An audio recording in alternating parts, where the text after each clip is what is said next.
আজকে কিন্তু আমি আরেকটি মজার রেসিপি নিয়ে হাজির হয়েছি। ঈদ স্পেশাল ভুনা খিচুড়ি আর একদম ঝরঝরে কিভাবে এই খিচুড়ি রান্না করবেন সেই টিপসটাও আপনাদের সাথে কিন্তু শেয়ার করব। আর এইভাবে ঝরঝরে খিচুড়ি রান্না করলে বন্ধুরা খেতেও হয় কিন্তু দুর্দান্ত মজার। সাথে ছিল কিন্তু আমার মুরগির এই হাত পা কলিজা ভুনা, আর এই তরকারি দিয়ে খেতে হয় কিন্তু বন্ধুরা দুর্দান্ত মজার। আপনারা চাইলে কিন্তু অন্য তরকারি দিয়েও রান্না করে খেতে পারেন, তাতে কোনো সমস্যা নেই। আমার কাছে কিন্তু এইভাবে ভালো লাগে, আর সেই জন্য আজকে কিন্তু এই বৃষ্টির মধ্যে আমি এইভাবেই খিচুড়ি আর মাংস ভুনা করলাম। আমি শুধু আপনাদের সাথে খিচুড়ি রান্নাটাই শেয়ার করব।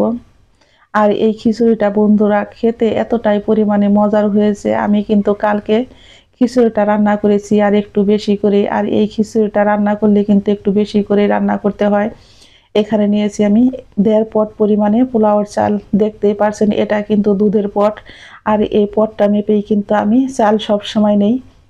আমি অল্প একটু চাল কিন্তু এইভাবে উঠায় রেখে দেই রান্না করার সময় বন্ধুরা। আমি এখন দিয়ে দিব এর মধ্যে জল। আমি কিন্তু চালটাকে বেশ ভালো করে 3-4 বার জল পাল্টে পাল্টে ধুয়ে জল ঝরিয়ে রেখে দিব। আমি এখন নিয়ে নিব মুগ ডাল। এখানে নিয়েছি কিন্তু আমি হাফ পটের থেকেও বেশি, আর নিয়েছি আমি হাফ পটের থেকেও কম মসুরের ডাল। খিচুড়ি রান্না করার সময় কিন্তু এই দুইটা ডালকে বেশ ভালো করে ভেজে নিতে হয়, তাহলে দেখবেন খিচুড়ি রান্নাটা একদম পারফেক্ট ভাবে হবে। আর সেন্টটি হবে কিন্তু দোকান বাকি রেস্টুরেন্টের মতো। এতটাই পরিমাণে সুন্দর একটা ঘ্রাণ আসে, আর খেতেও হয় কিন্তু দুর্দান্ত মজার। চুলার আঁচটাকে কিন্তু আমি মিডিয়াম করে রেখে এই ডালগুলোকে বেশ ভালো করে নেড়েচেড়ে ভেজে নিব। ডালগুলো কিন্তু বেশ ভালো করে ভেজে আমি জল দিয়ে ধুয়ে কিন্তু চালের সঙ্গে ঝর্ণা দিয়ে রেখে দিব 10 থেকে 15 মিনিট। তাহলে দেখবেন ডালগুলো কিন্তু একদম পাশ পাশ হয়ে গলে যাবে, আর খিচুড়ি রান্না করতেও কিন্তু খুব বেশি সময় লাগবে না। আমি চলে যাব চুলায়। আবারও কিন্তু আমি চুলায় একটা কড়াই বসিয়ে দিয়েছি, তাতে দিয়েছি পরিমাণ মতো সরিষার তেল, 2টা তেজপাতা, এলাচ, দারচিনি, লবঙ্গ, আর দিয়ে দিব আমি অল্প একটু পরিমাণে জয়ত্রী। বন্ধুরা জয়ত্রীটা কিন্তু এই খিচুড়িতে অবশ্যই দিবেন, তাহলে দেখবেন খিচুড়ির সেন্টে আসে ভিন্ন রকমের মজার। আর আমি দিয়ে দিব বেশ কিছুটা পরিমাণে পেঁয়াজ কুচি। পেঁয়াজ কুচিটা দিয়ে কিন্তু আমি লাল লাল করে ভেজে নিয়েছি। এখন আমি এর মধ্যে দিয়ে দিব 1 চা চামচ পরিমাণে আদা রসুন বাটা, আর দিয়েছি আমি 1 চা চামচ পরিমাণে জিরা বাটা। আদা রসুন আর জিরা বাটাটা দিয়েও কিন্তু আমি বেশ ভালো করে নেড়ে নিয়েছি। এখন আমি দিয়ে দিব 1 চা চামচ পরিমাণে লবণ। দেওয়ার পর চালের জন্য কিন্তু অবশ্যই 1 চামচ লবণ দিবেন, তাহলেই দেখবেন লবণটার পরিমাণে একদম ঠিক থাকবে। আর দিয়ে দিব আমি হাফ চা চামচ পরিমাণে হলুদের গুঁড়া, মরিচের গুঁড়া, ধনিয়ার গুঁড়া।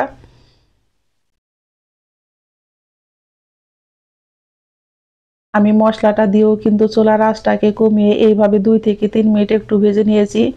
এখন আমি এর মধ্যে দিয়ে দিব অল্প পরিমাণে একটু জল। জলটা দিয়ে কিন্তু আমি খুব ভালো করে কষিয়ে নিব, কারণ মশলাটা যত ভালো করে কষানো হয় খিচুড়িটা কিন্তু ততটাই পরিমাণে মজার হয়। মশলার উপরেই কিন্তু ডিপেন্ড করে রান্নাটা। অবশ্যই কিন্তু খেয়াল রাখতে হবে রান্না করতে গেলে মশলাটা আমরা বেশ ভালো করে কষিয়ে নেব একটু সময় নিয়ে। মশলাটা কিন্তু আমার খুব সুন্দর করে কষানো হয়ে গেছে। এখন আমি এর মধ্যে দিয়ে দিব বেশ কিছুটা পরিমাণে কাঁচামরিচ চিরা। আমি কিন্তু চাল আর ডাল ধুয়ে এইভাবে জল ঝরিয়ে রেখেছিলাম 15 মিনিট। আর এখন কিন্তু আমি চালটা দিয়ে বেশ ভালো করে ভেজে নিব। বন্ধুরা এইভাবে চাল আর ডাল ধুয়ে রাখলে কিন্তু কড়াইতে লেগে ধরে না, আর ভাজার সময়ও কিন্তু অনেকটা সুবিধা হয়। আমার চাল আর ডালটা কিন্তু ভাজা হয়ে গেছে। এখন আমি দিয়ে দিব গরম জল। গরম জলটা দিয়ে কিন্তু আমি চুলার আঁচটাকে বাড়িয়ে দিব। আর এর মধ্যে দিয়ে দেওয়া হয়েছে বন্ধুরা 1 চা চামচ পরিমাণে গোলাপ জল, আর দিয়েছি আমি অল্প একটু পরিমাণে চিনি। এটা আমার স্কিপ হয়ে গেছে, অবশ্যই বন্ধু হিসাবে একটু মানিয়ে নিন। চিনির পরিমাণটা দিবেন কিন্তু খুবই অল্প পরিমাণে, হাফ চামচেরও কম, হাফ চামচেরও 1/3 ভাগ। আমি এইভাবে ঢাকনা দিয়ে রান্না করে নিয়েছি 10 মিনিট। ফিরছি বন্ধুরা 10 মিনিট পর। দেখুন খিচুড়িটা কিন্তু আমার প্রায় রেডি হয়ে গেছে। জলটা কিন্তু একদম শুকিয়ে গেছে, আর জলটাও কিন্তু হয়েছে একদম পারফেক্ট। আমার ডালটাও কিন্তু এই ফাঁকে নরম হয়ে গেছে। চাল আর ডাল কিন্তু আমার একসঙ্গে নরম হয়ে গেছে। আমার চাল আর ডাল কিন্তু নরম হয়ে গেছে বন্ধুরা, দেখতেই পারছেন। আমি আবারও কিন্তু এইভাবে চুলার আঁচটাকে একদম লোতে রেখে দমে রেখে দেব 10 থেকে 15 মিনিট। এইভাবে দম দিয়ে রান্না করলে বন্ধুরা খিচুড়িটা কিন্তু একদম ঝরঝরে হবে। আর খিচুড়িটা কিন্তু একটার সঙ্গে একটা লেগে ধরবে না চালের সঙ্গে। বন্ধুরা দেখে অবশ্যই বুঝতে পারছেন খিচুড়িটা কতটা পরিমাণে ঝরঝরে হয়েছে। আমার খিচুড়ি রান্না কিন্তু রেডি হয়ে গেছে আর আমি এইভাবে কিন্তু এখন নামিয়ে নিব। লবণটাও আমার ঠিক আছে। ঝটপট তৈরি হয়ে গেল পোলাওর চাল দিয়ে আর মুগ ডাল দিয়ে ঝরঝরে ভুনা খিচুড়ি। সকলেই ভালো থাকবেন, সুস্থ থাকবেন। আমি আবারও ফিরবো নতুন নতুন কোনো রান্নার রেসিপি নিয়ে। আমি একটু পরিবেশন করে দেখাচ্ছি বন্ধুরা খিচুড়িটা কেমন হয়েছে।